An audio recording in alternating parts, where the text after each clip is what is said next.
one of the quickest 6-cylinder powered vehicles in Australia on 275 radials, Matt Sims's Holden Commodore still sees the factory-fitted Nissan RB30 in place, albeit with forged internals. Matt has updated to a larger Precision 8285 turbocharger that sees up to 50 psi boost fed into the single cam engine, governed via a Haltech ECU.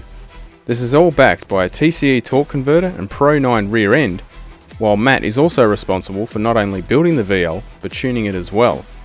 And at the recent Grudge Kings event at Sydney Dragway, the Holden carded a new personal best time.